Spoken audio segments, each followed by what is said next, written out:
All right, everybody, welcome to the Hybrid Radio Podcast here at the Hybrid Radio Studios. Thank you. We promise you guys we're going to have a really good show today to make up for the last one. All right, always love this energetic crowd. Sit down. Thanks. All right, okay, let me do a little more. You got it out. Great. All right. Welcome to the show, everybody. I'm your host, Jarrell. And with me is my trusty editor and co-host as well. And all-around great outro person, if you heard our last show. Give it up for the one and only Snarky Mark. Yo, what's up? Not that good at intros.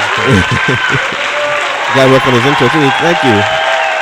How you doing today, Mark? I'm doing all right. Good. Got your orange Julius, as I like to call it. Yeah. Ready to... My orange drink. Get down on these reviews as we're going to do today. Today's show, if you never heard the show before, we sit back, have some conversation, and we talk about albums that came out in the past few weeks. And this show will be a little bit different because since I'm expecting my wife to be having a baby anytime now, what we're going to actually do is we usually do the news portion of the show. We're going to actually put that later just in case she calls and says, hey, I'm going to labor. And then I'll have to, decide. Oh, how far apart are the contractions before I get up? No, I will have to stop immediately, but I think we'll be able to make up for it because we got some great album to review for you today. We got the new one from Paramore.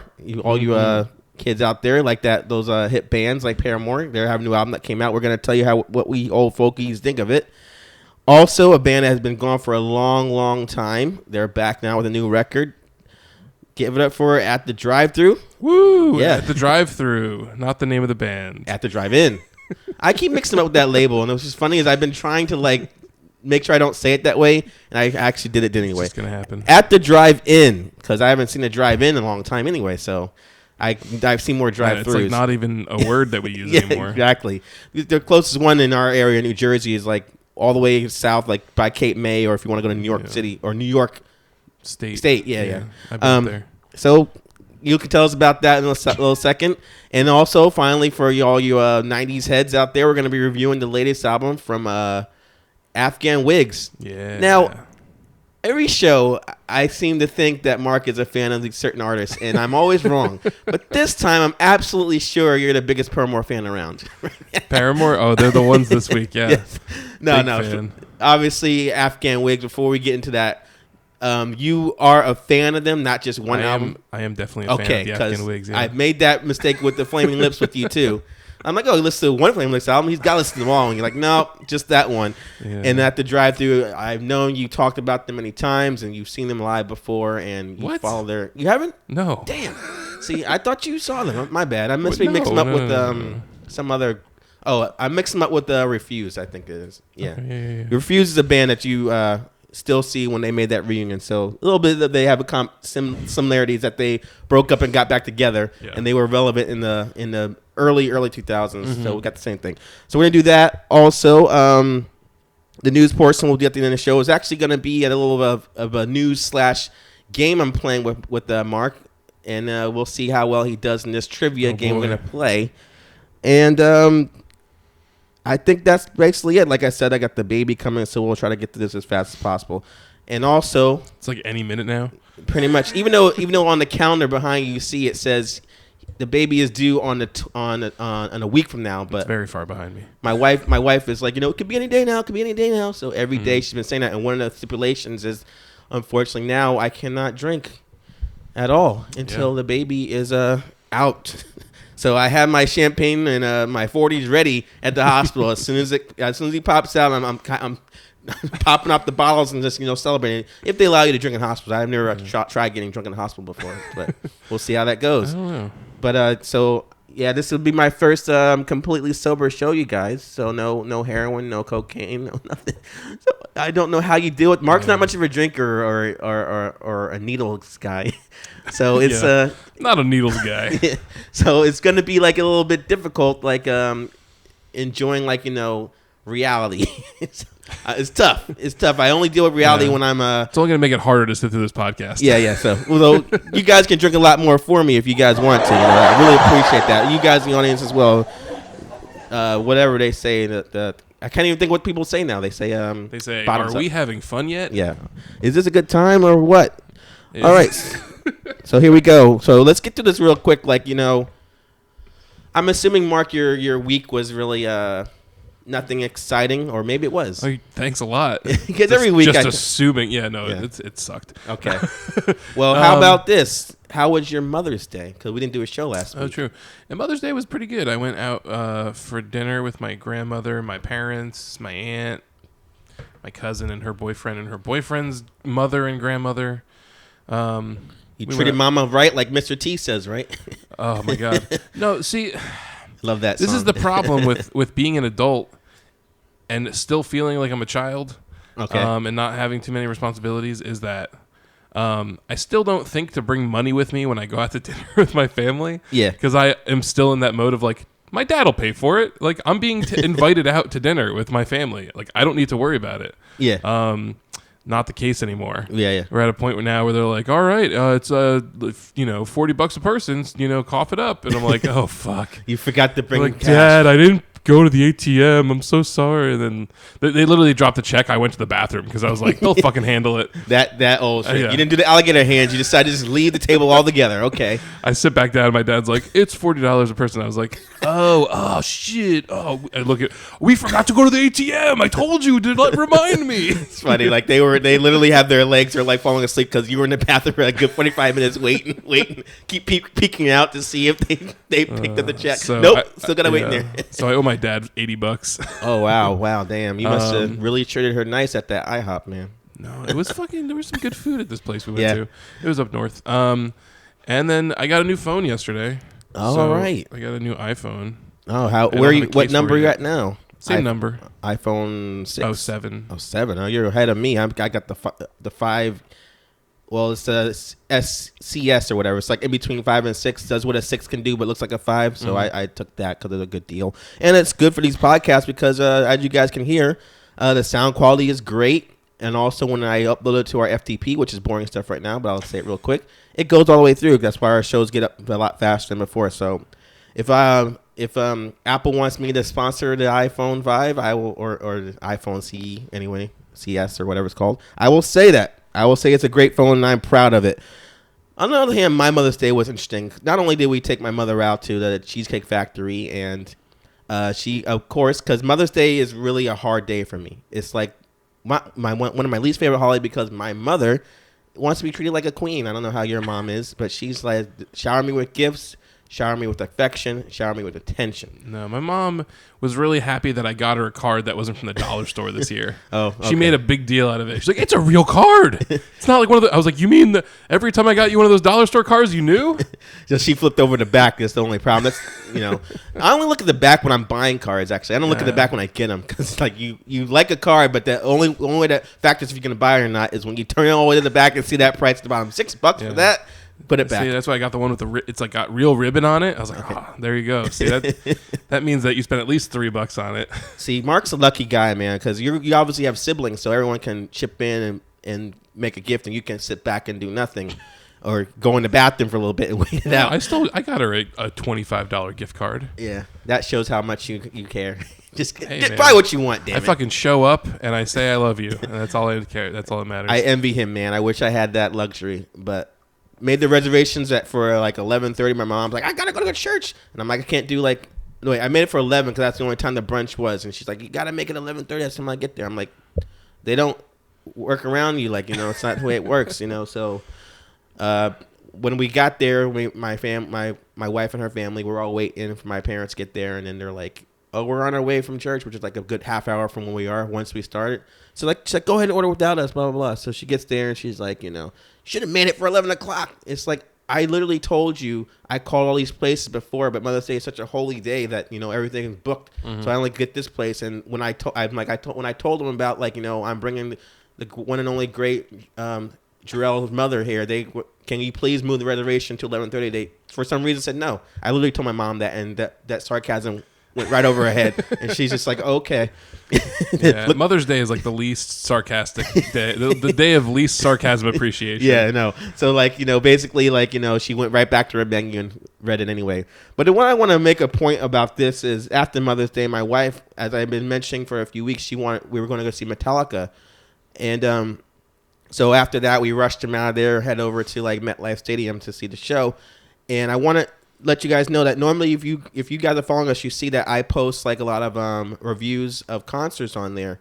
You're not getting one for this one, and I'm going to tell you this right now why. You'll figure it out when I get to the end of this thing. We get there, parking, whatever like that, pay $30 park, no big deal. Run into some people we know. Head up to our seats, because when I bought the tickets, it's like, all right, you got floor seats, $200 for a ticket. You got the middle section, like where the seats are, about like $140 a ticket. Then you got the back, $70. I'm like, well, $70 is all she's getting. So I bought 2 tickets. Still comes out to over $200. Oh wait, maybe like close to $200 after the tax, stuff like that. I'm like, that's the best Metallica's getting out of me. God damn it. So we get to Giant Stadium, which I completely forgot because there's also another venue in East Rutherford, New Jersey, that I was mixing it up with. I don't know if it's still there. It's called the ISO, but I don't know what they call it now, or if it's even there anymore.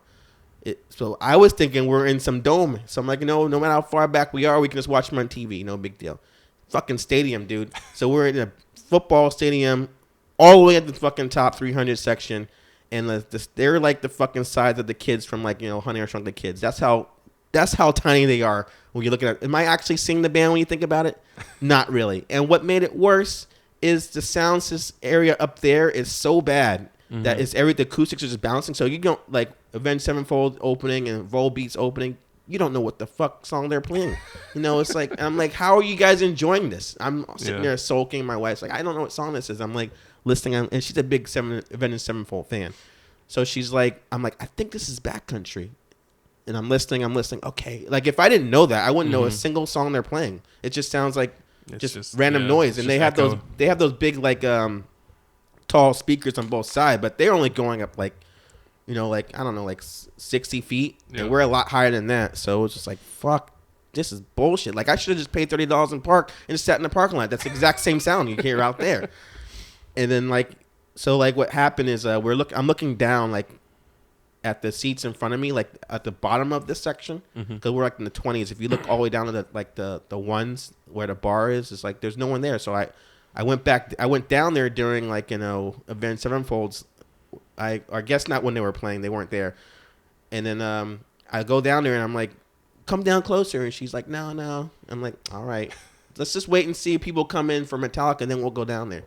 So like when the lights went off for Metallica, we went back down there. The sound sounded way better, just bottom of the section. And I was just like, they fucked Avenged Sevenfold over. At first, as I was thinking, they should have gave them the same sound system as Metallica. I'm like, no, wait a minute. I think it just sounds like shit anywhere up there. So I'm like, this is bullshit. They should just close that area down up there and just have the seats down here. And I told my father that, and he's like, well, then they can't rip people off if they do that. That's the whole point of it. I'm like, oh, I didn't think of that. Because it's like, you're going to pay $70. They're going to get money out of you some way, whether it's the parking, whether it's the food, whether it's the beer, because you try to think yourself, I'll just get hammered in the parking lot and going, which really, for the first time actually worked for me. I drank like a lot and then went into the show, and then I was pretty good. So I only wanted one beer, and fucking $11 for a beer. I'm like, I'm Jesus good. Christ, $11. $11 for like a beer. And I was like, I don't want any more than that. And I finally figured out their system, just get drunk and then go into the show. And if you guys want me to rate how Metallica's performance was, they did a good. They picked a good selection of songs. They skipped completely Load. They skipped everything from Saint Anger, and they skipped everything from Death Magnetic, the one before this. Oh, really? So basically, you hear me right. They were playing old school first and second album songs. Yeah, of course they're gonna play For Whom the Bells Toll, and they're gonna play like fucking what is that slow song called from Ride the Lightning? It's called I remember he got burned a lot, and I always think about it when I hear the song Fade to Black. They play that song, but they're playing fucking Fight Fire with Fire. They're playing like Hit the Lights. They're playing like Whiplash. So it's like, and of course Seek and Destroy. So I'm like, all right, they're really covering a lot of stuff, but they're so fucking tiny. I can't see anything. and then it's like, you see little pits in the crowd. Like basically, a lot of people are cheap, so the whole like down area where the standing part was looked like a Trump inauguration. That's how like empty it looked, because everyone's in the fucking cheap seats because it's like, and they're like, how's it doing, New Jersey, blah blah blah. His rock talk is so fucking lame to the point where fucking trained SEALs, he can just say our fucking state and people will cheer. Yeah, exactly. It's like no one's what's he even fucking talking about that's so awesome to you? It's like, yeah, it's so great to be here, you guys are our people. Yeah. It's like, okay, you say that to all, is this really for us, or do you say that at every fucking show you're at? Well, Metallica does have some ties to Jersey. They did actually say Old Bridge. They mentioned it, and I was just like, okay. Yeah, he did his homework. I know they spent a lot of time in Old Bridge. Yeah, when they were like, they were in with like the metal militia that it was in that area, which is a last song on I believe hit Kill 'Em All album. So yeah, basically my dilemma was, do I? Because as you guys see from our concert reviews, we got video of the actual performance. Do you guys want to see a video of them like an inch tall? No point putting my camera, although other people were. And what is this? A concert for ants? Yeah. I should have just picked up the whole fucking thing and slammed that down. But yeah, it was not like I made that goal. Anytime I see MetLife, a band I want to see playing there, I am going to either make that decision of either paying more or not going. They have to be worth at least like $150. Yeah, exactly. As a band. Exactly. And so then so that's my basically review of that show. And my wife and she's like bucket list crossed off. She got to see them. She had another thing on her bucket list for a long time, seeing the one and only Paul McCartney live.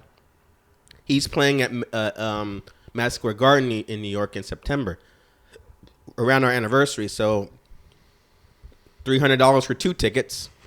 I did it, bought it, but 200 went in 200 section, which is, I'm having a feeling like he'll be fucking tiny then too. But I've been to there before, and I can honestly say that there's a dome, so it'll sound better. And I'm sure the TV, I can actually see it, if it's gonna come down to that. So this is Madison Square Garden. Yeah, so it won't be so bad. I'll just be bored to tears because I feel like when it comes to Paul McCartney and not being a fan or not even interested in his music or not even knowing his music, in my case, no matter how drunk I get, it's not going to matter.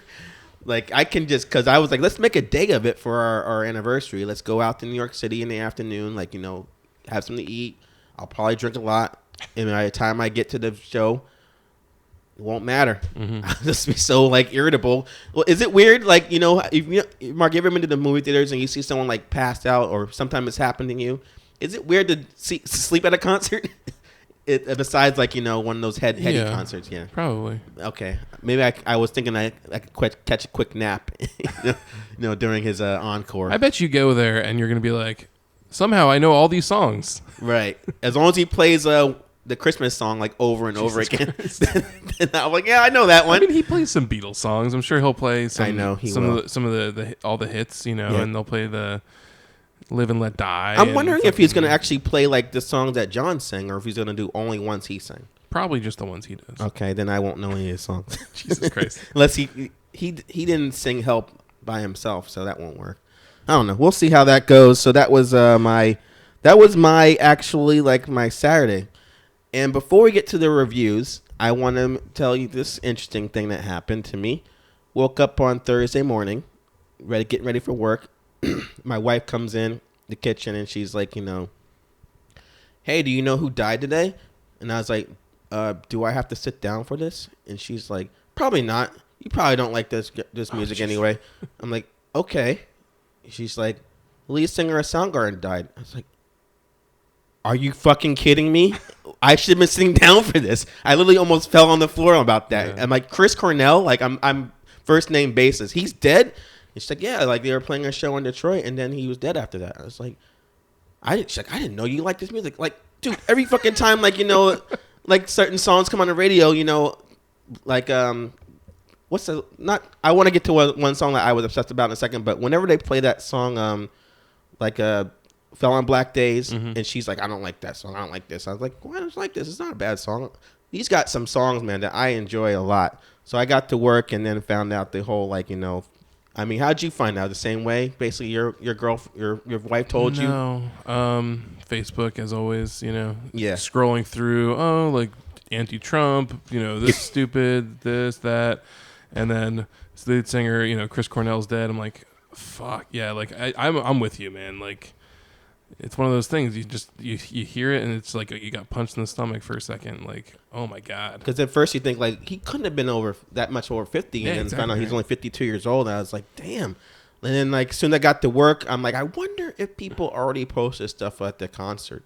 And, like, the first video I saw on YouTube, whoever got all those shots of them playing, I must commend you, whether he did it and knew or he just posted as soon as he got home that night.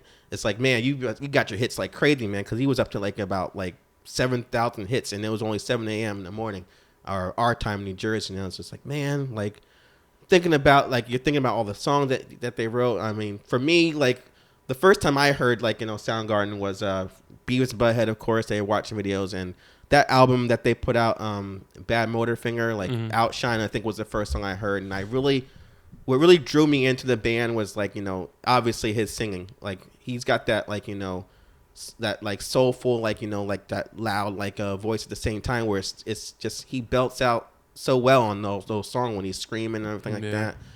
Then the Rusty Cage, like, I really got drawn to those bass lines during, like, the final part of the song when they had that odd time signature thing happening. And it's just like, man, like, I'm really gonna miss, like, having that band around. And also, what was, like, your favorite, like, about his songs? Well, I mean, I don't know. I mean, I definitely started liking Soundgarden probably like 4th or 5th grade, around when Black Hole Sun was everywhere on the radio. Yeah. What's funny about that for me is when that album Super Unknown came out, like the first song Spoon Man came out. Yeah. I was just like, okay, this is cool. His hair is short, but I guess that's what's happening now. People are cutting their hair. And when that Black Hole Sun song came out, I was just like, I was so obsessed with that song. Like, every time over the summer, I would just watch MTV all day. And no matter how many times they play it, I would just watch the video, grab the broom in my kitchen, and just, like, mimic everything he was doing, like playing guitar, like, to it. And, like, be at friends' houses and, like, just be talking, and their MTV's on the background. Stop what I'm doing, watch the video. It's on the radio and watching the video and stuff like that. It was just like, I've never been obsessed with a song that much since, like, Give It Away by the Red Hot Chili Peppers. But that was, like, my shit all summer, like, that song. Yeah, and my friend had that CD, and we loved it. And then when Down on the Upside came out, and that was pretty popular, Pretty Noose and all that, some of the songs on there. Yeah, it's kind of funny that, like, now that we found out his death was not funny, but it's kind of sad that his death was actually, he hung himself. That Pretty Noose song takes a whole new effect now. That was the best way I could figure out bringing up that song without being rude. So I'm sorry. I didn't even think about that. No, but then but if anything, from Chris Cornell, I feel like he put out a solo album called Euphoria Morning. Yeah, that was his first one, right? Yeah. And there's the single off that, Can't Change Me. I always thought was, like, really fucking good. And that was, like, one of those songs where I would put that on, like, mixed CDs for a long time, just like, and because I felt like nobody cared about his solo album when it came out. Yeah, yeah. Like, I always thought that was, like, one of those, I don't know, underrated. Exactly. Well, songs. I was the same way with his solo stuff. Whenever they would say he's doing something solo, and I would listen to his interviews, I would be intrigued, but I never would want to buy any of their music. I just loved hearing it on the radio. And, like, what did you think of, like, I remember hearing that they did, like, that Temple of the Dog project he did with Pearl Jam was, like, dedicated to, like, the singer from Mother Love Bone. Yeah. Apparently it was his roommate too. So, like, did you actually listen to that whole album, or you just only know Hunger Strike? Yeah, I really only know Hunger Strike. And maybe, I think there's one other song off that was, like, on the radio here and there. But, yeah, I don't really know Temple of the Dog too well. I would blast that song all the time too. Like, well, when it came on the radio anyway, I would just, like, even though the lyrics are so repetitive, I was like, that's a good song. I love this song too. And then when Soundgarden broke up, I remember people in my high school were upset about that a little bit. But I'm like, Well, they at least announced it way before the album came out, so like at least it's not like gonna hit you that hard. It's just when it ends.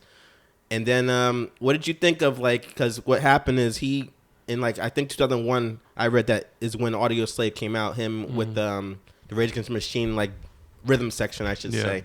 I actually someone told me like that's like having Chris Cornell in that band is the best thing that ever happened to him. I wanted to just get up from the lunch table and slap that dude in the face. Like, how dare you besmirch Zach De La Rocha? But thinking about it, it was a good fit eventually because I found it at first. I'm like, this sounds like Chris Cornell is singing for Rage Against the Machine. And by the second album, or they do only do 2 or 3 albums, I'm not sure. I have no idea. I felt like that's when they started to sound like their own like thing, not like I'm singing and Rage Against the Machine is doing what they always do. Like a Stone, I thought was like the closest thing on that album to sounding like their own thing. Sorry, I heard little clicks there. Go on. Me. I'll go on. I was gonna ask you, what did you think of Audio Slave in general? Like, I never got into anything other than the radio hits. But I mean, that song "Like a Stone" is fucking a great song. I always thought that was just really great. One of the great guitar parts of our generation, right? Tom Morello. But yeah, I mean, I definitely thought that, when they came out, I was kind of skeptical, and then. But they were a real band. And I think Chris Cornell, like, I was shocked they broke up. One of those kinds of pairings where you didn't think it would be that great, and then it comes out and you're like, oh, this actually makes a lot of sense. Yeah. So I won't say it was better than Rage Against the Machine. I won't say it's better than Soundgarden, but it was a worthy side product, if that's what they wanted to call it. And then they've got back together, and I see what these articles I'm reading here, like everyone's saying like they had a real connection with the group, and all the musicians are coming out saying like deep things about them and him as well. And one of the people at the Detroit show said that they played a full set with the encore and nothing odd. It was outstanding. But when I watched the video, to me he looked like he just kind of seemed like the song seemed slower. He seemed like he was kind of like something on his mind. Like depressed, like I feel like was he like, oh, as soon as I get home, get to my room, I'm going to order room service, then hang myself, or was he like, I'm gonna just have some Kahlua, then hang myself? Because I don't know, it just seems like something was weighing on his mind. Like when you watched the performance, I don't know if you actually got to see it, but I'm sure it was one of those things. Yeah, yeah, he had a whole like planned out thing. I don't know, but I know I read that he was. I didn't know he had like I knew he had an alcohol problem, but I didn't know he was messing with stuff that. All his like I guess what do you call it, like people that his circle of friends were doing the same thing. Because I'm actually thinking what's kind of interesting about like these two like things I compared it to, like how the metal scene has like the 4 like horsemen of bands. You got Metallica, Megadeth, Slayer, and Anthrax, and they toured together. But I feel like the Seattle grunge scene had like Nirvana, Alice in Chains, Pearl Jam, and Soundgarden. And I was like, damn. That would have been an awesome show if they toured together. I'm like, you know what? They probably did that before, like 91. Called it like Seattle-a-palooza, or like Flannel-a-palooza or something like that. So we probably missed out on it. But now I'm thinking to myself, 3 of these singers are gone. It's like people need to fucking keep their eye on Eddie Vedder, man. Make sure keep your eye on Eddie Vedder. You don't know what he's gonna do, and especially in my sakes, like final question I want to ask you: have you ever seen Soundgarden live before? No. I was so damn close 3 years ago seeing them live. So they were playing with 9 Inch Nails at PNC Bank, and when my wife's friend, she's like, she bought like a bunch of tickets, and she's like, I have extra tickets, like if anyone wants to go. It's coming down on the date. No one's saying. I'm like, well, I guess I'll go if you want to get rid of them. And my wife's like, I'm pregnant and this and that. And you're going to go see like another show like a week later or a week before. I kind of don't know if I like you going. I should have told him he's going to be dead in 3 years, and she might have let me go to the show. There you go. But I didn't. All the time I never think of that. That's why I try to go to as many shows as possible, because you never know when these guys will be gone. So the last person I seen that died was Stone Temple Pilots. So I feel honored that I got to see them at least once.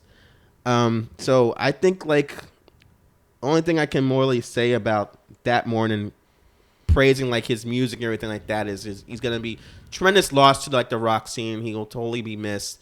Even to the point where I heard a Pretty Reckless, another band they were opening from, they canceled their show. Like they were playing here at Starling Ballroom, they canceled the next day. Oh, really? Just for that, A lot of bands out there are like doing tributes, like playing like songs at their shows. They're like, we're gonna like not even play any tribute songs. We're not even gonna play at all. So they just postpone that show, but they're gonna make it up. But we'll see when that happens. So Chris Cornell, R.I.P. You'll be missed. It's such a tragic thing, everybody. Put in the comment section how Soundgarden touched your lives, or how Chris Cornell touched you. That's my tribute. That's the best I can do. Yeah. All right, everybody. It's beautiful. You're out there. Thank you for cheering to bring up a little energy in the show. Because now I got to go back to my notes to make sure I've covered everything before we get to the review section. I see that I forgot to mention there is a new Chris Cornell song called "The Promise" to like some movie just released like a few months ago. And it's kind of a depressing song, so it kind of fits what happened. Oh, what's crazy too that I read is there's that the single soundtrack Oh yeah, he's in that movie. There's well apparently he was like the inspiration for Matt Dillon's character in that movie. Okay. And he was actually supposed to play it at some point, but ended up not doing it. But for the movie, there's some songs of his that are in the soundtrack, and they're putting out like a 30th, I don't know how long it's been, probably 30th anniversary at this point. Or 20th anniversary? No. It's like 92, so it's probably 20-something years. Maybe if 25. they get to 2022. It's probably 25, because yeah.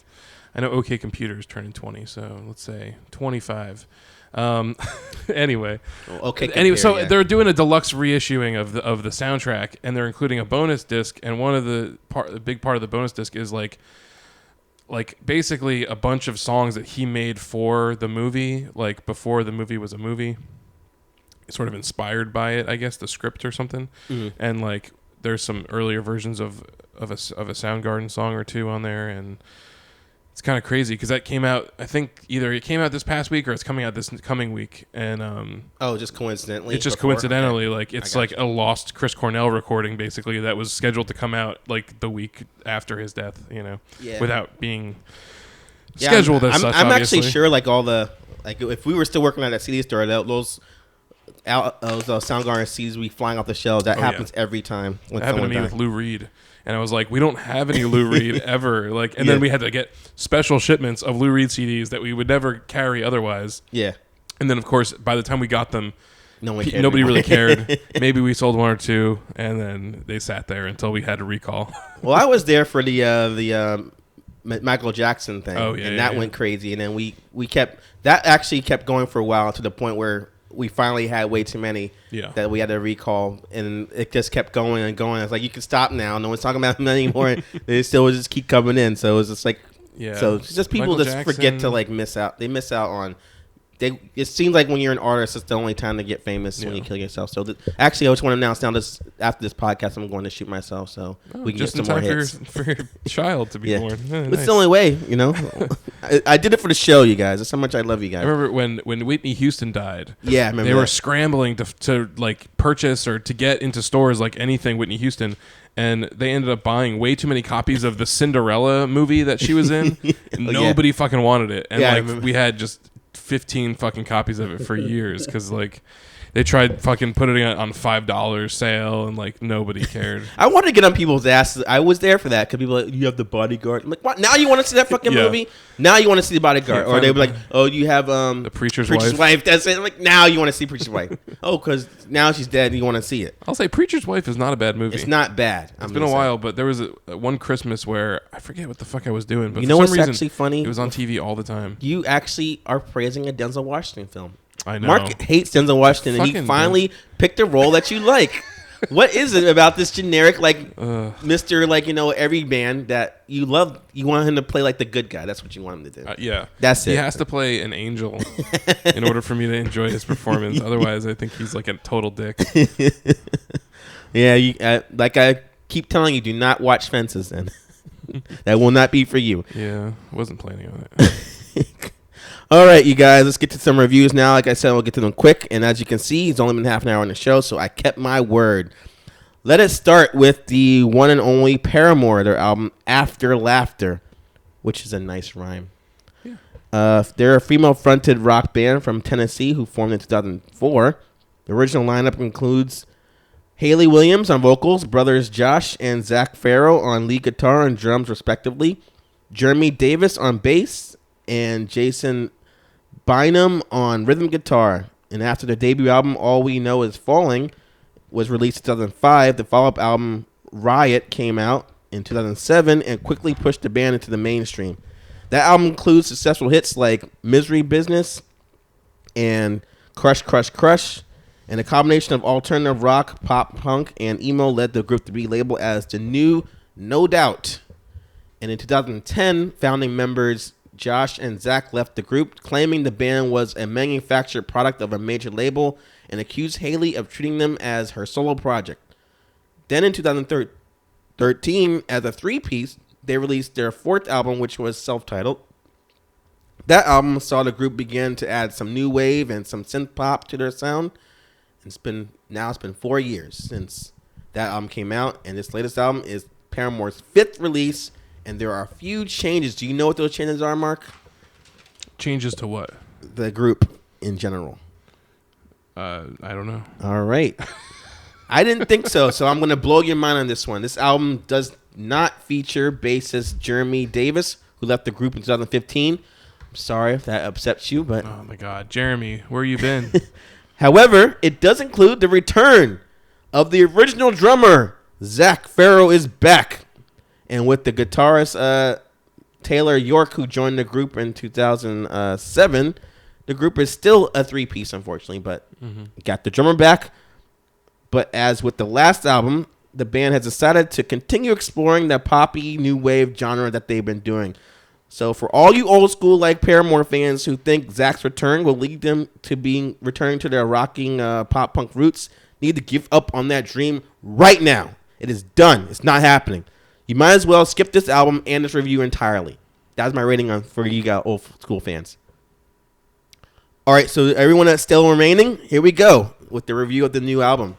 This album starts off with the the song Hard Times, and it's like an upbeat 80s style funk song featuring steel drum beats and infectious groovy bass lines. The catchy bubblegum pop lyrics get stuck in your head immediately, and I love that song. I love it. Like, I hear it once and I cannot get it out of my head. That is how you make a good pop song. I see you smiling at me, Mark. You don't. You love it as much. It's guilty pleasure. You love it too, don't you? I liked it. Exactly. I do like it. I'll give you a preview. I like this record. Yes. Really? Yeah. You're not gonna lie. Okay. I thought it's one of those things where I go, I don't know if I could roll my windows down and have this blasting in the car. I don't know if I'd feel comfortable with it exactly, but driving like a big white van and all. Yeah, but no, I think I really like the vibe. It's a very summer record. It feels very like Talking Heads type, like bouncy, dancey, new wave-ish type, maybe a little Blondie or something. But yeah, I think it's really good because before this, my only real knowledge of Paramore was when they first came out. Like, all right, well, they're that girl pop punk band with the red hair. Yeah. And they have those couple songs that are catchy, but they're for when they came out, I was maybe 18 or 19 probably, or whatever. I felt like they were for younger kids. Yeah. When I was working at the CD store, I was telling you this last week before we wrap, off air. We listened to, I guess, their first album. Okay. Pretty frequently in the store, and then maybe one of their third. I don't know, the one with the butterfly on the cover. Okay, and that song and that album is a little different and has some songs on it. That one I feel is like the transitional record where it's not as dancey as the last two, but that one is not as punk as the first two. Yeah, but so then going into their back catalog a little bit just to try to figure out what do I actually know about this band, and I feel like on their last album they had that song the one that was more dancey. Yeah, that was yeah. I don't know. That one has the song that they're playing now, "Still Into You," and they're also playing that one, other song I can't remember, which I don't like as much as "Still Into You," but unfortunately I can't think of it. But this album, I love. Like the thing that I guess me and Mark are saying is this album is fucking adorable. I love it, and I want to put like my dog ears, some like pink bows, and like dance in front of like a mirror, singing into a hairbrush. I wouldn't be embarrassed playing it in the car, like blasting down the street. The first two songs are exactly what we say, and the third song called "Told You So" continues like the same things. Got like a Daft Punk-esque vibe with like the some light melodic guitar work throughout. Songs like I see later in this track listing, the songs called like "Pool." The song called Grudges like really showcases the album's new wave sound by mixing like lighthearted rock with keyboards and bouncy lyrics, while Caught in the Middle has like that reggae wave vibe. I thought that song reminded me like a little bit of The Police. So this album really showcases like this whole like 80s like retro thing happening, but sprinkled throughout. It's not like a whole throwback. Yeah, but I think they do it really well. It's not like the Bruno Mars record where it's like, oh, he's doing this throwback thing. Like they're taking sounds from that era, but it sounds like modern. Yeah, I like that. It does sound like something like that 1975 record. It's the same kind of vibe. It's like this bouncy new kind of danceable pop that exists today. That, I think is it works really well for them, and I think it works for her vocals as well because. I can understand why she would want to get away from just the punk type sound, because I went back and listened to a couple of seconds of some of their older songs, if I'm being honest. But yeah, I was like, I like her as a singer more than I like her as like a punk singer, Okay. Yeah, the early stuff sounds more gimmicky to me now. Because I feel like she has such a great voice that she deserves to be singing songs that actually make it sound like she has a good voice rather than just her screaming about stuff, what I mean? So I think that, the direction the band's going in is actually like, it makes a lot more sense to me. The only thing I don't like, if I'm going to be a little negative about some of the stuff, is I feel like if you're a three-piece, they don't sound like a three-piece. They sound like a three-piece that has a bunch of people in the studio playing keyboards over their music, So, I mean, to me, that's just the one thing I don't like is when I'm like checking out a band and then you find out that half of the instruments on their songs were done by like studio people, right. Or like when they go to play live and there's 6 people on the stage that aren't part of the quote unquote band, Yeah. It's like, but I know when you become a band, it's more contract stuff, and like Green Day is a 3-piece, but they've got that 4th member dude who's been touring with them forever. And they got a keyboardist too. And they have a keyboardist now too. But yeah, it's one of those things where you're like, all right, well, why don't you just make them part of the band?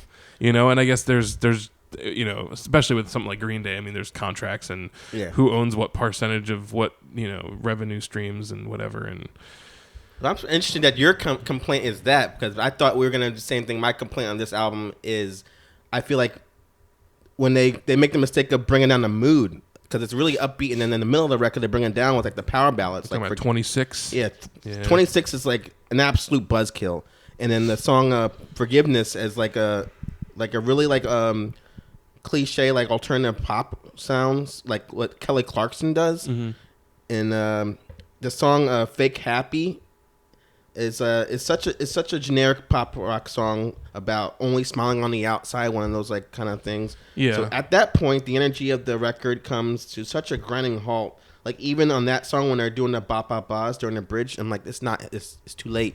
What are you gonna do now? We only got like 3 more songs to go. How are you gonna bring it up? But they bring it back to me, I thought, with the song "Idol Worship," and it's like got like the lyrics about not worshiping like your idols, so it's like the other spelling of idol. I thought that was a good song, but I found the song after that called "No Friend," which is like just only has like idle chatter with the instrumentation. Oh yeah, I was like, that's such a waste of 3 minutes. Like, what is even happening here? And I found out, I heard they got some actual famous artists to be doing the talking. I'm like, you totally underuse them, like, because the song like kind of is like the outro of the previous song, but it's so long. It's like, why is this even a track? I don't know. I mean, I don't. You did like it? I think it's fine. It was one of those things where I was like, what is it? I can't understand the words. Yeah. I was like, what's going on? Is this a full song? And then I don't know. It was one of those things where I said, I could forgive this. Okay, I did. So forgiveness, like a little pun on the album. So basically what I'm saying, how it ended as much as I think Paramore owes it to their fans to stick to their alternative pop rock roots, like unlike what you're saying, Mark, I absolutely support this dancier direction they're going as well. It's not too hot topic-y. Instead, it's more Forever 21, if that's fair to say, but also catchy in a good way. It just needs to be less depressing ballads. So, and especially that last song on there is like, even though if it wasn't so depressing in the middle, I would have said it's nice to end the album on like a ballad. But since I heard too many earlier, I was like, you just kept the dancey stuff going throughout, and then put the last song at the end as a ballad. So I'm gonna say my rating on this is I think it's really a fair record, and I think the direction they're going is good. So I say you should download it, check it out, see if you like it as well, and see if this and if you like it, then definitely go back and get the previous record, and you can be a little more cautious if you're not into pop punk about the first two albums. But what do you think, Mark? Yeah, like I said, I really liked a lot of this album. That song 26 I thought was kind of I didn't like it. Yeah, it's an total acoustic song. Yeah, and some of this stuff, like I thought rode the line of being a little too poppy, too Radio Disney. Yeah. But overall, I really liked a lot of it, and I thought it was kind of reinventing some of those 80s sounds and doing a good job of being dancey without being too stupid. I don't know. Like I fucking, I don't really like happy songs all that often. Yeah.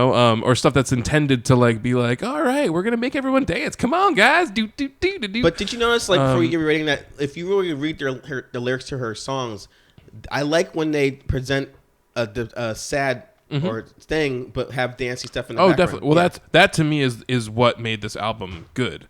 When you see the title After Laughter, I mean, my brain goes to, there's an old, like, I don't know, 60s song, After Laughter Comes Tears.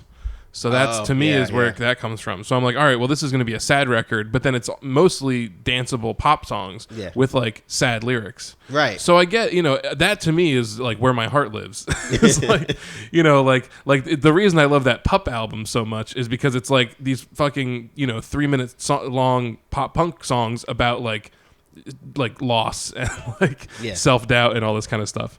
So all themes that I can totally relate to. I like this album. And I, whatever. I say download it as well. Okay. I don't mind the ballads, I think, as much as you do, but at the same time, I think it's like almost all nothing. They do a good job with what they decided to do, but none of the songs to me stand out as going past the point of just being, these are all pretty good. Yeah. Like nothing stands out and is all that much more. There's nothing that really grabs me and go, that's the fucking hit.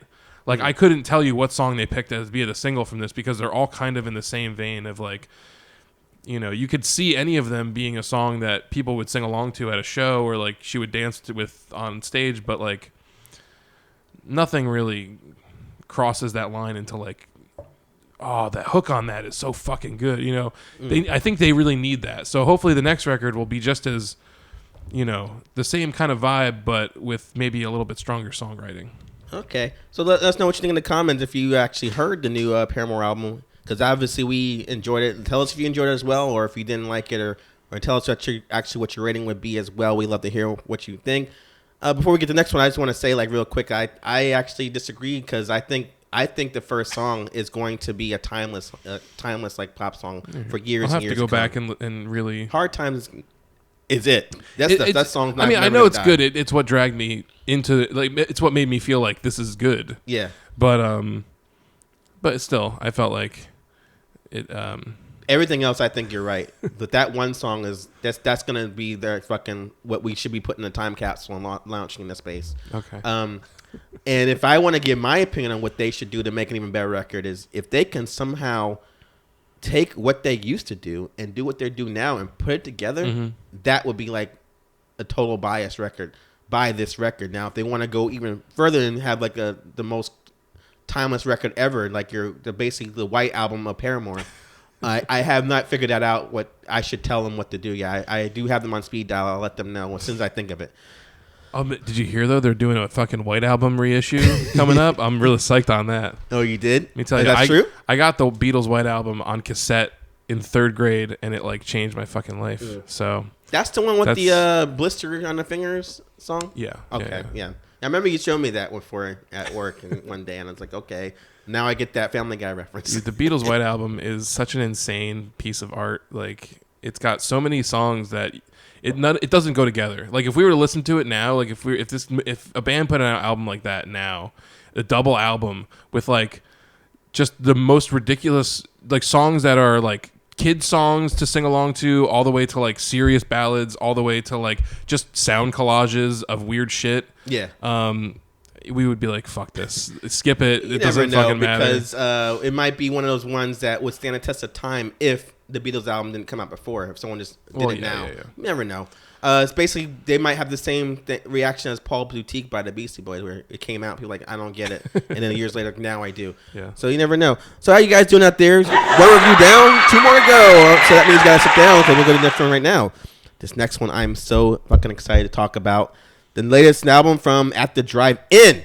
There you go. And right. Can you say the title of the album for me, please? Inter alia. I've never heard that word before, so I'm just going to go with you'll tell me what that means in a little bit. Now, At the Drive-In, post-hardcore band from El Paso, Texas, who formed in 1994. Members include singer Cedric Bixel, guitarist and vocalist Omar Rodriguez, singer-guitarist Jim Ward, bassist Paul Hunujos, and drummer Tony Hajar. And after the band established a large underground following from their excessive touring, they released their debut album, Aerobatic Tenement. There it is. They use a lot of words I never heard before. That album came out in 1996. And then the second album, In Casino Out, was released in 1998 and saw the group's popularity and touring schedule begin to grow, including opening for bands like Jimmy Eat World and Rage Against the Machine. But then in the year 2000, they dropped that album, Relationship of Command, and it was their most successful release thanks to the single One Arm Scissor, which was constantly getting consistent airplay on the radio and MTV as well. The aggressive hardcore sound mixed with the melodic instrumentation was praised by critics and fans. It was truly a breakthrough for At the Drive-In. So what does a band to do with that mass success and demand? Break up, of course. Yep. So they decided we got to break up. So they played their last show in 2001 due to the artistic differences, drug habits, and relentless touring.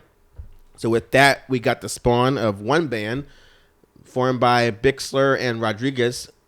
It's a prog rock band known as the Mars Volta. They formed, while the 3 remaining members of the other group of the band formed the alt rock group Sparta. And then, so they're done. But they formed those 2 groups that some people say the Mars Volta is amazing. I saw them open for Red Hot Chili Peppers. I didn't get it, but they were new at the time, so that was the only thing. Sparta, I actually do like their progressive hardcore sound.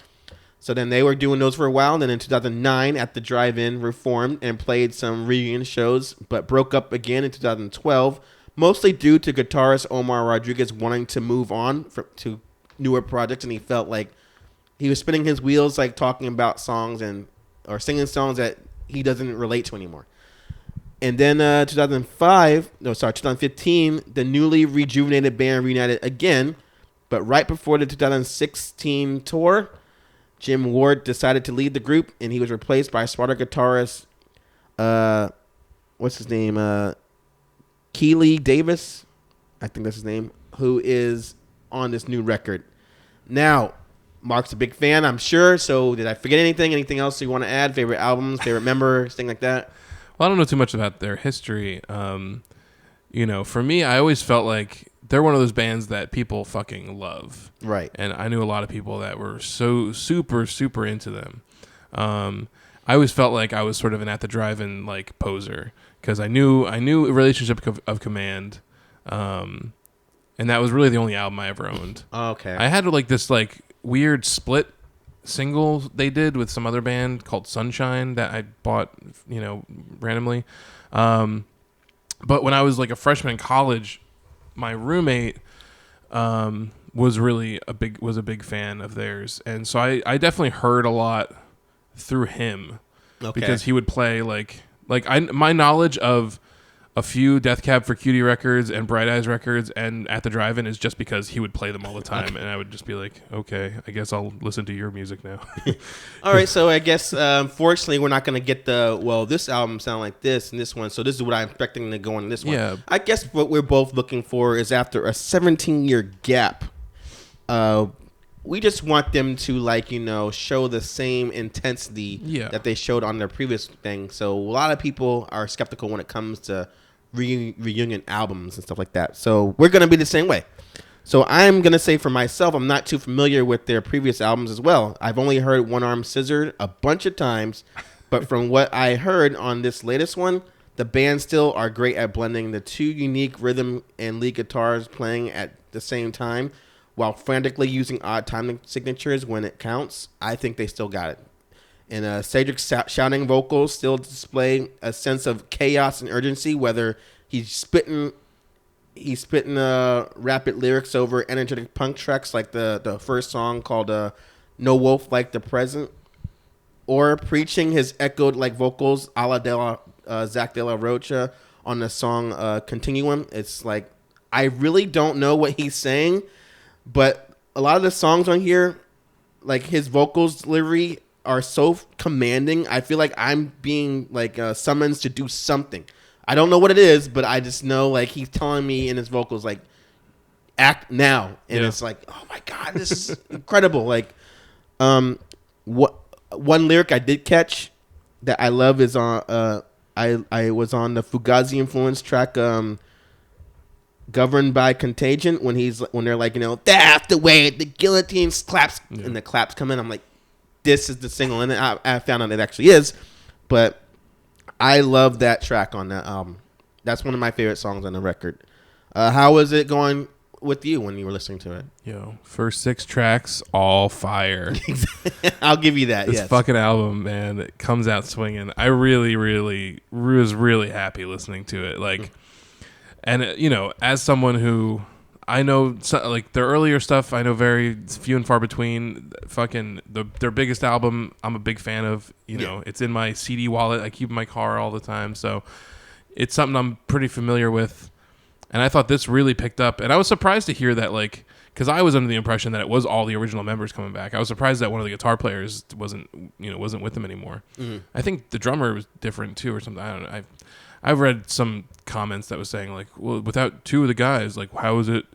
The review was basically trying to claim that it was a reunion record, and people were saying it's not a reunion, it's just new music. It's just new music from the band. Yeah, I mean, so my biggest the thing that I was worried about was they've been doing Mars Volta for so long, Cedric, and is it going to be influenced by that? And I really feel like this is all At the Drive-In. It's very.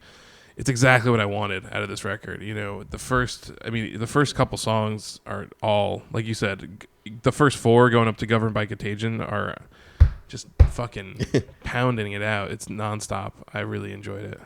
Yeah. Also, Call Broken Arrow. I think that's one of the 6-2. It has very dark alternate rock feel to it, while it's still keeps the original sound of the band. So I really like the chorus where that song too was you get good. The high pitched guitar soloing in one speaker, and you get the grungy rhythm guitar breakdown in the other. They did a good job on the production of the record too. I really was rocking out during the pounding drumming during the chorus on Holt's Claw, I think it's called. When they're church ain't over till they put the last snake in the basket. I'm I don't know what the fuck that means, but yes. It's not over till the last snake's in the bag. I really agree on that. So did you actually? You can't tell Jim's not there. They do such a good job, right? His presence doesn't matter. It's one of those things where going into an album like this, where you're if this is their first album in so fucking long, it better at least sound like the band that I want to hear. Yeah, I think this does it perfectly. And there are differences. Sure, I think to me one of the biggest differences was just because you kind of expect musically it's not going to be the same album that they put out before, so it's going to be new music. It's going to sound a little different because they're not the same songs. Okay. But his vocals, I feel like at times sound perfectly just like he did fucking 20 years ago, and at times I felt like, all right, you could hear like the age in his voice a little bit more. He does sound a little different. But after listening to it a few times, I felt like it doesn't even bother me anymore. Yeah. Just going into it at first, I was like, he sounds a little different, Right. But 20 fucking years later, I mean, it's to be expected. So yeah, exactly. Do you have any? So that's your only complaints? Because I do have one. I'm just holding it in until you go first. Oh, you go Hopefully ahead. you'll say it. Okay. I would love to hear. You won't. Okay. Yeah. So, but you guys can hear that every track from the most part has like a part I like, and despite not like he's not writing new material for almost 2 decades. The band still sound organic. That's the whole thing. Like Mark and me are saying, this album doesn't seem forced, but as much as I enjoyed the poetic lyrics, I find Cedric's lyrics to be too abstract for me. That's my problem. If I want to hear like ambiguous lyrics, I listen to Nirvana. But then again, I never really understood what one arm scissor means anyway. So it's been like that all the time. So I'm like, never understood a single word they said what the song actually means. Also, the constant changing in time signatures on a song like made it very challenging to enjoy it or even remember how a song goes. So it's like that is my issue when it comes to like these kind of bands. Like I had an issue with like a band called Every Time I Die. We redo the album last year, and I like what I'm hearing, but like it's like I can't remember how a song goes because you changed up the thing. It's not catchy enough for me. So that's my complaint with that. So I actually, I'm actually going to do my rating first on this one. So Mark can hopefully, help things out because I feel like what I just said might, make you think I'm crazy. So I'm going to say the good news is this album really makes me want to go listen to their older stuff. So I don't know, like, you said that you haven't heard the old stuff, so I don't know what you're waiting for. I'm ready to just, if I see someone's got like an old stuff where I had some free time, I'm just jumping on the computer, just going to Spotify or wherever I hear my music and listening to it right now. But I have to be in the mood. That's the only problem. Like I think I'm riding on like the nostalgia and excitement of having the band back. So I'm just wondering after maybe a few months, I may become disinterested in hearing it. But still, I think it's a great listen. So I'm going to give it an enthusiastic, a very positive, uplifting download this. I think you should run out right now and listen to it for free because you don't know what you're missing. There we go. So Mark, what do you think of it? Yeah, I was very pleasantly surprised by this album. Like I said, I really feel like the first 6 songs are amazing, and then it gets into I would agree with you on some of those points. Like there's a thing, and I feel like the same thing happens to me on Relationship of Command. Okay. Is that they're very consistent in their songs, and they have, like they do have, I guess, more on Relationship of Command. There are a few like kind of longer songs, but they're very like they build to something. Right. But I feel like this album, there's nothing that's really too slow. But it's like the same. It's like they're all kind of the same tempo, and so there is a point where I think past track 6, when they start getting into these parts where it's like, all right, it starts a little slow, and then there's like a good chorusy part, and then the rest of the song is kind of like I don't really know what happened. So while I think all the songs are actually pretty great and have really good parts, they don't always come together as a cohesive song, and I felt like maybe there was two songs too many. But yet again, the album is really short, and that's probably one of the issues. Like, there's no long songs in there, so everything's like 3 minutes or something like that. So you have a really quick album. They're in and out like in less than 40 minutes. I mean, that being said, I really like their longer stuff too. The stuff that they put out in the past, but. Yeah, I thought this was a fucking amazing comeback record for a band that hasn't been doing anything for you. I mean, I guess they have been on and off the past couple of years touring or whatever, but it feels like they waited enough time to really become a real band again, to sort of, get together and sound like themselves rather than like, coming together, oh man, like just out of nowhere we put an album out and it sounds like, which is actually a problem I had with the last Afghan Whigs record, which we'll get into in our next review. Anyway, I fucking really like this album. I bought it, and so should you. Okay. I say buy it. All right, so I'm actually peeking over to your rating. So I'm on the fence looking at yours. So I'm in the ballpark, but I think for you guys out there, if you want to tell us your opinion of the record, let us know what you think, and if you liked it or hated it, and tell us what your rating would be as well. I feel like I just am not into that kind of music consistently, where I can't pull a whole song together. So it's really me. So that's probably, other people might like it and they might like it. No, I see it. I mean, the thing that I love about a band like At the Drive-In is they have such great energy, and at the same time, there's like in any song, no matter what's going on, there's always like weird, interesting guitar parts going on in the background. Like there's like a driving rhythm, but then there's like just noodling going on somewhere in the way. I was gonna say, like, this, every song, there's gonna be something you're gonna a novice will pick out, and I'm one of those people. So that's why I give them a lot of credit for that, and from what I've heard before, like that one song consistently, they're keeping that up with that too. So I'm cool that we're kind of on the same ballpark with that. So we're doing good with these ratings so far. Let's get to the final one now. Reviews, like Mark just hinted at. We're going to be reviewing the new one from Afghan Whigs, and their album is called In Spades. Cincinnati, Ohio rock band. They formed in 1986. Founding member Greg Dully on vocals and guitar, Rick McCollum on lead guitar, and John Curley on bass. And they are one of the many bands involved in the grunge rock movement of the early 90s. And after the band released their debut album, Big Top Halloween, they signed to the Seattle indie label Sub Pop and released the sophomore album Up in It in 1990. Apparently, that album includes a song called Retarded, which I'm wondering, like, if they still play that song now in these PC times. Because when I see a title like that, it just gets me so excited about how the things we used to be allowed to say. So I'm assuming you might want to let me know, like, if that, since Mark, you actually listening and you heard that song, is it an offensive song? Can they still play that song? I think it's a good song. Okay, cool. It's definitely not like just making fun of retarded people. So, I was just wondering. All of a sudden they turn into anal cunt. Yeah. So for their fourth album, called Gentlemen, they signed to the major label Elektra Records, and some critics and fans said it's their band's best work, and it's the record that really brought them to the mainstream. And later albums saw a little decline in their sales, despite the positive review of that sixth album called 1965, which was blending rock and soul. And then the Afghan Whigs decided to break up in 2001, and singer Greg Dully always claimed the band would never reunite. However, he changed his mind, and the group reformed in 2011. And it's been 3 years since that last album they released called Due to the Beast, which was released on Sub Pop Records, similar to this latest one we're going to review right now.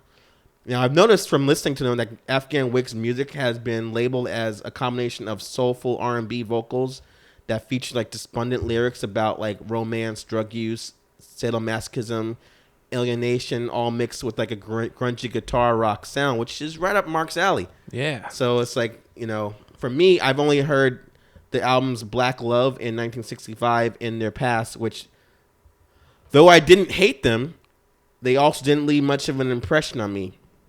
And unfortunately, this album's the same. You gotta listen to fucking Gentlemen, bro. I know. You're going to jump on that Gentleman thing as well. Gentleman Congregation. Those are like the fucking masterpieces. Yeah. This does not have the same impact that the other two albums I heard. Some songs sound good. Others are kind of boring. And having said that, I'm going to start some compliments so I don't get choked to death by Mark right now. Second track, Arabian Heights. Thought that was a great electro synth pop beat in that song, in the vein of something you would hear from like Depeche Mode, which I thought blended well with like the groovy bass lines and like the blaring guitars. Like when I heard that second track, I'm like, all right, I'm in. Yeah. This is gonna be amazing record now. Another song I like called Toy Automatic has like a grandioso 70s concerto, like isn't as pretentious as Dewey Cox's song Black Sheep, but I would say it's more like the Flaming Lips songs without the obvious LSD influence. So it's kind of like it's a listenable Brian Wilson kind of like esque song, but it's not like they're sucking their own dicks at the same time. Oriole goes from like a quiet acoustic guitar to like the grungy like mid-tempo rock. So I like the way that song was going. Dolly's like belting his non-secular and unintelligible vocals throughout. I thought that was a good song. Let's see another song I like. Oh, the song called Light as a Feather. It's like a funky tune with like some like sweet guitar licks and additional hand claps in there. I want to compare his like vocal styles to a little bit of Chris Cornell. Would you agree on that, Mark? He's got like a little Chris Cornell in his vocals. I don't know, maybe because I was thinking about him because he died. No, okay. I guess not. Not for me, but it's I'm a fan, so it's like I was thinking he's his own thing. Yeah. So how are you feeling about the songs? All right, I'll say I'll give you my. I got to give my whole thing. Right? So yes. I fucking love the Afghan Whigs. Really, they're like a perfect band for me. Like at least like I said, Congregation and Gentlemen are like two fucking great albums. Probably 10 years ago, a friend of mine was like I never heard of them until, like I said, like about 10 years ago, probably. A friend of mine, I was talking about how, man, like there's, I'm always looking for like new grunge bands that maybe even stuff that existed that I never knew about. There's always new things to find out. And he was like, you'd probably like the Afghan Whigs. And I was like, I've heard of them, and I've always assumed they're they're like Toad the Wet Sprocket. They're just one of these fucking bands that, who cares? And then my mind was blown. Yeah. Fucking so, like, exactly the music I want. Like these, like, grungy, kind of anthemic songs about melancholy and, like, being a piece of shit and accepting it and like apologizing, like just songs that are just apologies for being an asshole. And they've always been a band that sort of, definitely when they were in the 90s, like they broke into that grunge scene because of the guitar style and stuff. But they've always had this sort of little R&B-ness to them. They have like a slightly different vibe. And so they broke up, like you said, in, I guess, early 2000 something or whatever. Yeah.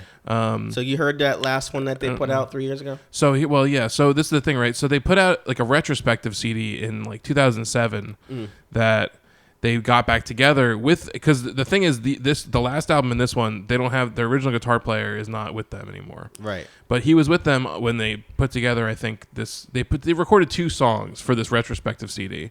2 new songs. Now, Greg Dooley has done like stuff since Afghan Whigs. He does this thing called the Twilight Singers, the Gutter Twins with Mark Lanigan, like a couple. He's done a lot of stuff, and so there's a song called "I'm a Soldier" that was out on that retrospective CD. That it doesn't sound like old Afghan Whigs, but it's like this new, awesome, soulful, this kind of sound that I was like, this is so fucking great. Like, it sounds like the Afghan Whigs, but it's different and it's new and it doesn't sound like grunge music, but it's still really fucking good. Yeah. And I think it carries a lot of what I liked about them over. And then they, that was one song that they put out. And then so on when the last CD came out and they finally were like, we're back together, I was fucking excited. And then I listened to the album and I was really fucking disappointed because the last album, I feel like, there was nothing about it that was Afghan Whigs to me. It was very slow and very, just sort of, it could have been a Greg Dooley record or like a Twilight Singers record, but it was not, to me, an Afghan Whigs record, by any stretch. Like, not even counting any sort of, quote unquote grunge influence. Like, it was just, I felt like I listened to it maybe twice and just it's just sitting at the bottom of I'm like, I can't bring myself to go back to it because it's just I was really disappointed. Yeah. So I was kind of not looking forward to this album, and I was kind of like, oh man, like I'm happy they're doing something, they're still going, but if it's the same thing, I might just have to start writing them off as like a band that still exists.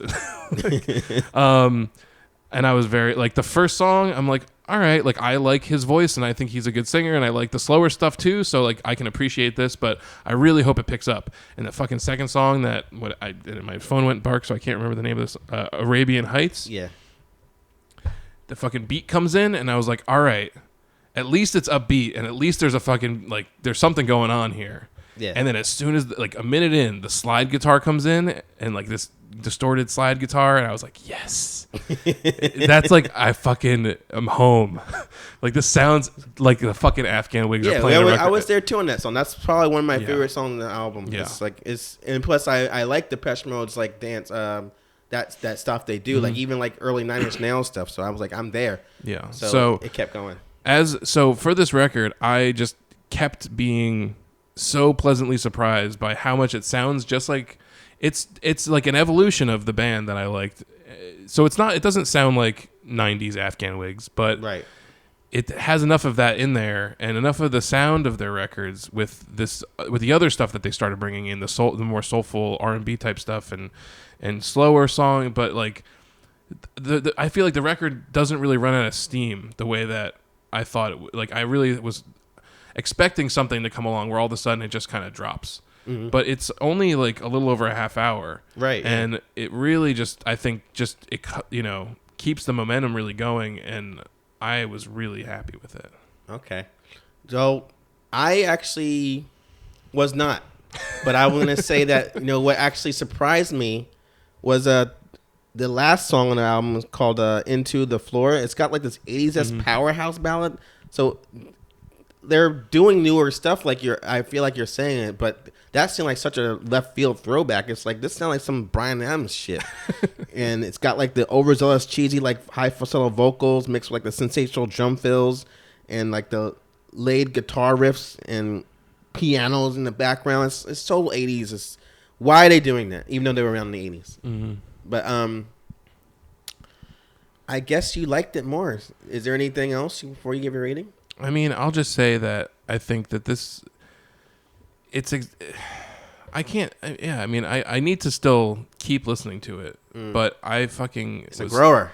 It's definitely, for me, it'll definitely be a grower. Like, I'm going to just it's in my car now and I'm just going to keep listening to it. And like, I fucking really love it, and I'll say like, maybe nothing will come close to like to me, like Afghan Whigs, Greg Dooley, like perfect opening line to a song is, "Ladies, let me tell you something about myself. I've got a dick for a brain." And I'm like, like that to me is like perfect Afghan Whigs. Like, just like I'm a piece of shit and I know it. And this song is about me being an asshole. Just apologize in advance for what I'm going to do. Yeah. So I think he's gotten over some of that, but it's like, I think these like anthemic songs about just like with like melancholy undertones is just exactly what I always want. So I'll give my rating. Yeah. And again, I bought this and I think you should too. Just fucking go out and buy it because it's fucking good. Okay, he thinks it's good. And I was going to say I can see where he's coming from if I was him. And after all the things I said to compliment it, I completely forgot what any of the songs sound like. I can't think of any of the songs, how they go. The Afghan Whigs make good, tolerable music for me, but I feel it should have some lasting effect. That's what a band should do. When you make a song and it's like, oh, that sounds good, it should be like something like, after I'm done hearing it, I still remember how it went. So I don't have to keep listening to it over and over again. And what solidifies the band to me is currently their photo on their Wikipedia page is them playing on stage all dressed in black, which didn't surprise me about considering how moody and depressing all their songs sound. But the crowd is just like standing there, and even though I can only see the back of their heads, they look completely uninterested. And I'm like, that sums up how this album is to me. So I say you can skip it.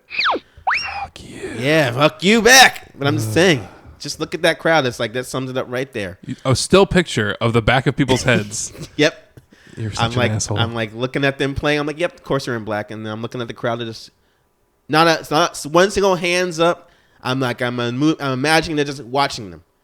And then it's just like, yeah, that's how I felt about this record too. It's just there. But let us know what you think about that record in the comment section. You guys out there, if you heard it, What would you rate it? Because I feel like Mark's looking at me. I might be wrong. Maybe I should listen to it like 18 or 19 more times and I'll actually get it. But going with that and the other 2 albums I heard that I listened to in their entirety one time, I was like, this maybe it's just not for me, or maybe I've heard so many stuff like that. They're not making an impression. That's what I'm thinking. I'm sorry, Mark. Don't be mad at me. Made me so sad. At least everybody out there I'm like not gonna play your fucking game now. Huh? I'm not gonna play your game now. Oh. Do you want actually? I think you're gonna play because the prizes I have for it is gonna be fun. Would you like to write your answers on the thing? Oh sure. If you don't mind, in the I got to do stuff for this now. There's gonna be like some like marker like right by the calendar. Hopefully, if you get one that's got like an eraser thing on it. There you go. That should work. So, all right, let's get to the news of today. Where is my news? But there you are. We're coming to the close of the TV shows this May, so that means all shows go on their summer breaks, everything like that. But a few shows will not be coming back. So I decided to give this little game, which would be fun with 2 people, but since we only have one, I figured instead we'll play it like, the most, if you get the most, we'll play it like kind of like that way Duck Hunt is. Where like, we'll count like how many you got right compared to wrong. And if you get you get a lot right, you basically win the prize. We'll tell you what the prize is at the end of this contest. So I have 21 shows, and I'm gonna name them off, and you tell me if the show has been renewed or if the show has been canceled. What do I write down? You write renewed for renewed, and you write canceled for canceled. Every time? So I don't want you to change your mind. Say, I actually said that. Should I write number 1? And this doesn't even work. You can actually either write that or you can write. I can't just say the word renewed. But what if you say I said the other thing? Actually, I got it on. If you don't want to write, that's fine. I'm so confused. I didn't know that the thing wasn't gonna work. The marker, anyway. It's up to you. I thought it'd be more professional if you wrote your answers down. But then again, I guess no one can see it. So are you ready to play? You guys out there ready to hear him? All right. First TV show. Arrested Development. Has it been renewed or has it been canceled? Well, I'm a big Arrested Development fan, so I know that show has been renewed. Judges? This is the audience. Yes, he got it right. All right, so that makes 1. I'll just do a check there for everyone you get right. All right, that works. Number 2, The Odd Couple. Has it been renewed or canceled? I'm going to say canceled. And that show is with Matt Perry and Tom Lennon. Yeah. And you're right. All right. It was canceled, and that kind of bummed me out because I never got a chance to watch the show. I'm a big Tom Lennon fan from the State and other movies he's in. It's just such a shame. I want to see him as the Oscar character. But maybe like the other 2 shows you watched that got canceled too soon, that Robin Williams show and the Grinder, they might throw it on Netflix and I can catch up with that. The Grinder is so fucking good. Which is gonna be good because that The Odd Couple actually was on for 3 seasons. So I don't like the other shows are done so fast. I'm like, man, I want more. Yeah. Number 3, Scream Queens. Has it been renewed or canceled? A show that I don't watch and know almost nothing about. That's what I was hoping for to get. I would say my hope. Well, no, I'm gonna say it was renewed.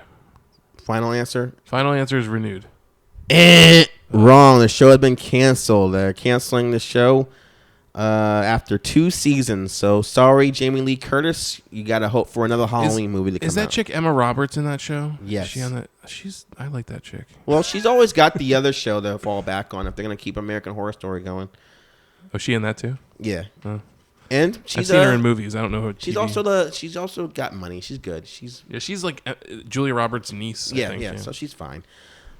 Number 4 is The Great Indoors with Joe McHale. Has it been renewed or canceled? Well, I haven't even heard of it. I'm gonna say canceled. And you are right. All right. Poor Joe McHale. Ever since he canceled The Soup, he's like, I got this sitcom. I can do that. Unfortunately, I don't know. Not the case. Maybe they'll bring him back for a Community movie. Yeah. Gotta knock on what's his name door. Can you please renew Community? Come on, guys. Number 5. Baby Daddy. Has it been renewed or canceled? What are these shows? I don't know anything about it. I'm gonna say canceled.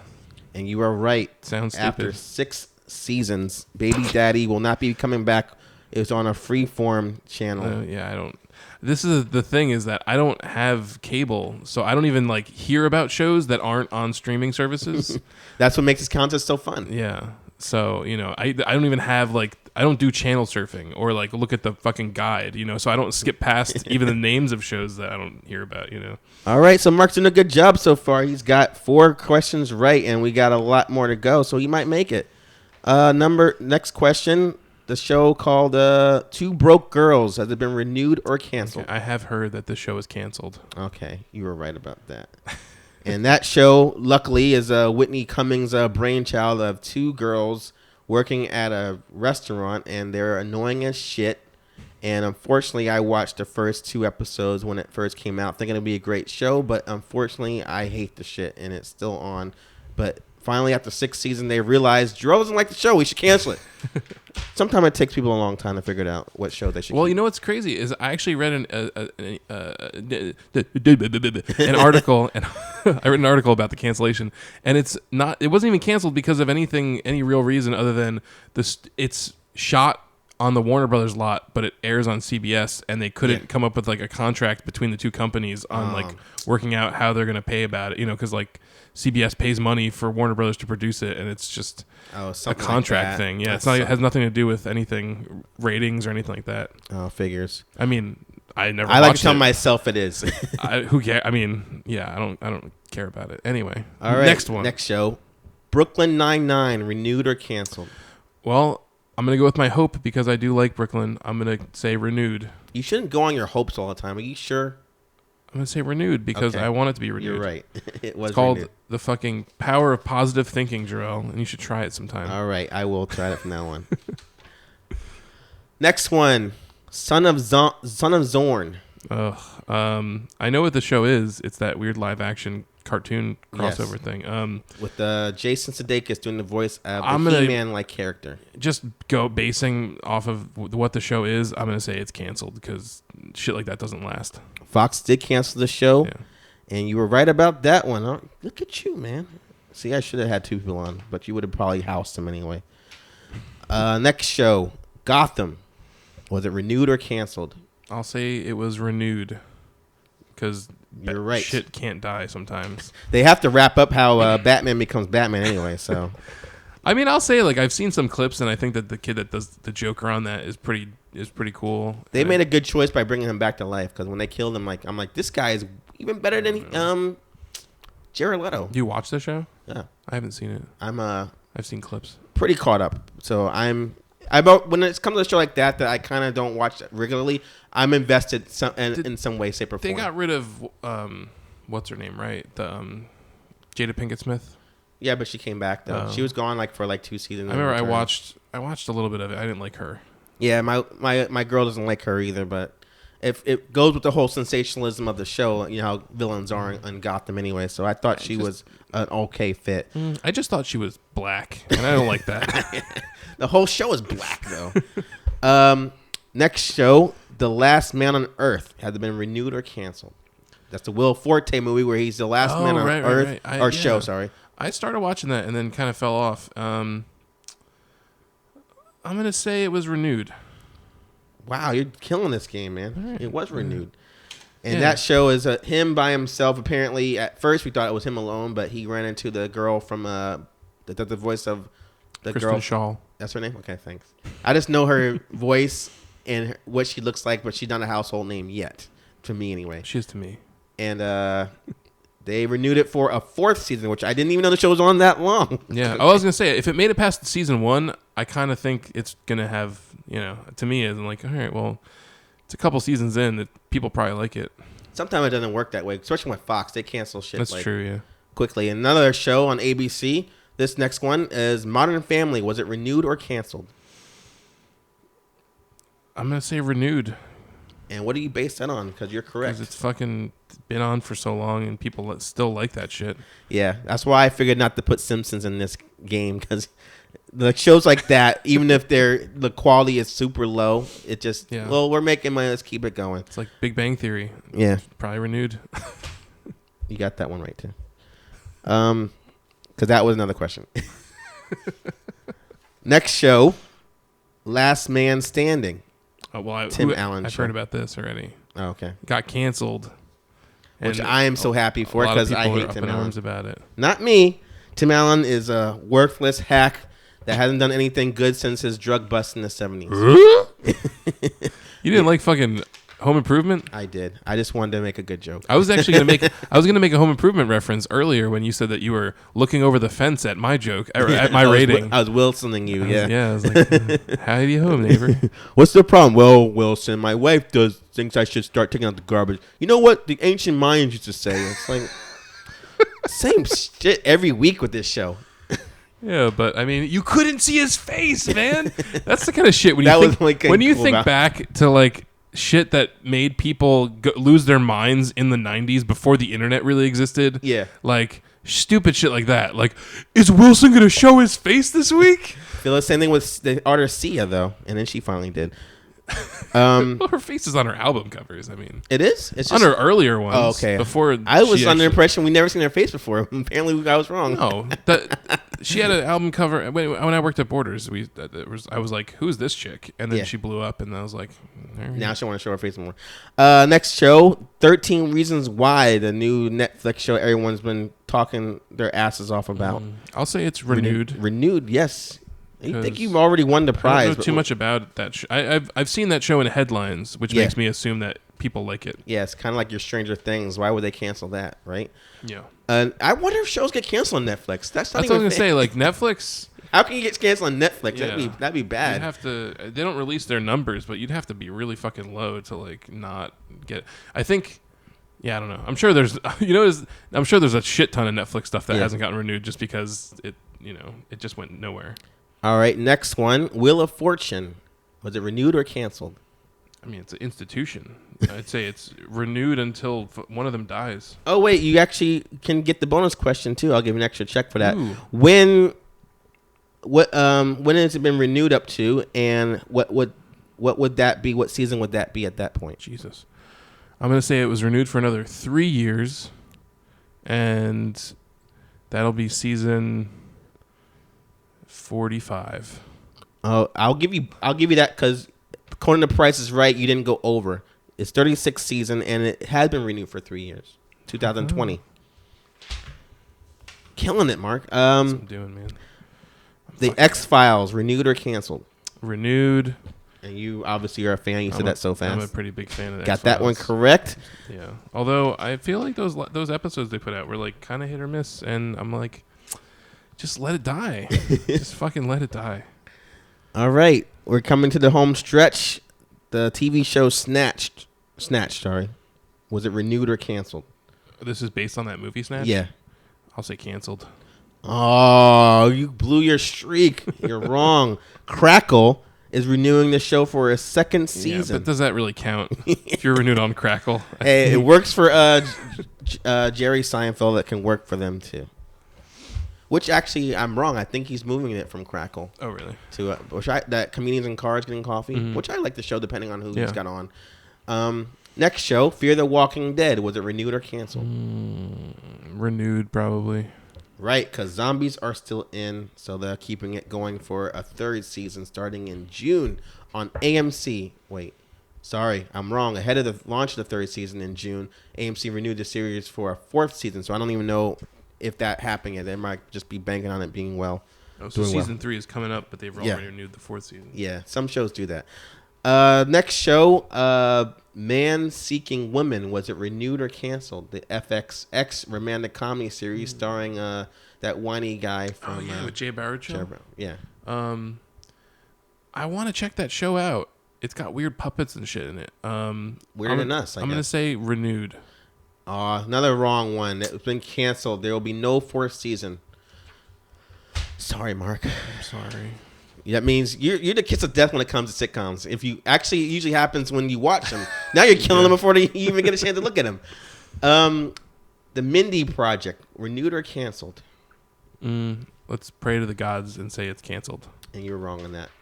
What do you have against Indian women that do comedy? I don't know if they're sexy or not. I mean, it's just like my dick gets so confused. Jesus Christ. You didn't like her on The Office? She's the same. I mean, I'm just talking about my dick. I'm not talking about... I mean, she was fine on The Office, but, my dick didn't move an inch. Well, there were other girls to distract your dick anyway on that show. Oh, provided on if you like Pam or the beautiful... what's her name? Rashida Jones. My God, what was Jim fucking thinking? I don't get what he was thinking by picking Pam over her, which is fine as fuck. Last show, Legion on FX. Was it renewed or canceled? I watched the first episode. So that means it was canceled since you... I'm going to say it's renewed. It's a Marvel property. And you were right about that. Look at the show. He got let's see, 1, 2, 3, 4, 5, 6, 7, 8, 9, 10, 11, 12. That's more than enough. And he got another 13, 14, 15, 16, 18 right. So, Mark, you are the winner. You win the prize.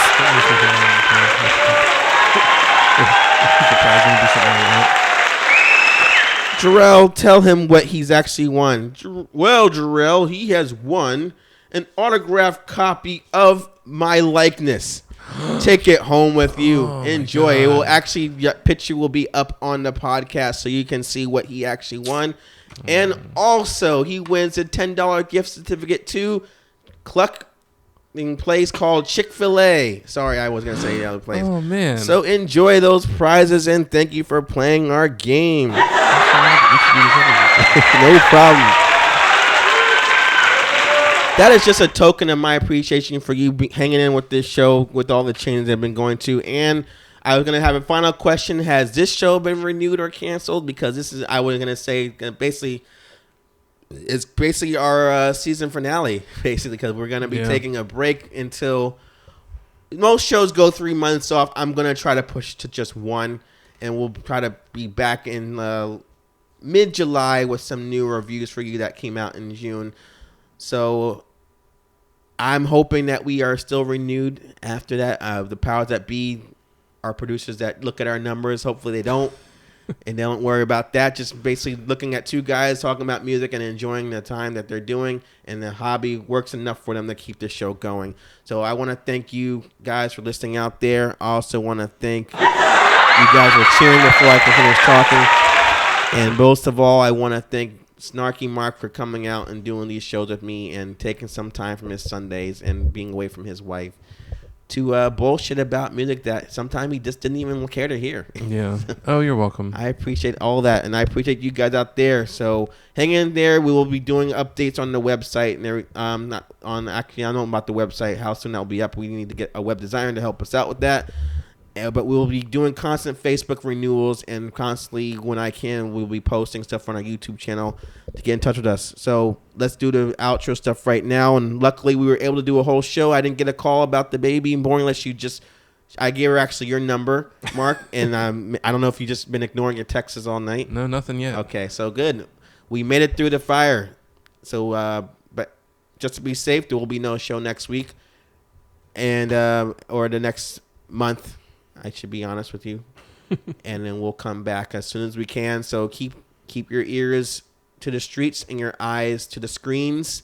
And we'll see a new show, hopefully, coming in this summer. Until then, let's get out of here. I will give you the outro stuff. And since Mark was so good at doing it without looking at notes, let's see if I can do it as well. I won't even check my notes. I wrote notes down, dude. Oh, you did? Oh. I guess I should go to him then. That's just my cool, free-flowing style. I make it sound like I'm just coming up with it off the dome. Okay, well, I'll just play it safe then like you did and check the notes to do the outro. Maestro, if you please. How do you get in touch with us? You go to our website. You can still do it anyway, njhabbitradio.net. Go to the contact section and type in your question or your comment or your opinion. Or you can go right to our email address, which is njhabbitradio@gmail.com, and post your questions there. We're also on Facebook, like I said, facebook.com/njhabbitradio. And when you find us, make sure you like us on there. That way you get all the updated stuff on that. search Hybrid Radio on YouTube, and when you find us, make sure you hit that subscribe button real quick so you get all the updated stuff there. And finally, go to our Twitter at NJ Hybrid Radio, and you can tweet us all your opinions on that, and we'll read all that stuff on the show when we come back. Till then, have a good summer or half summer, and we will see you next time. Good luck to me on the baby.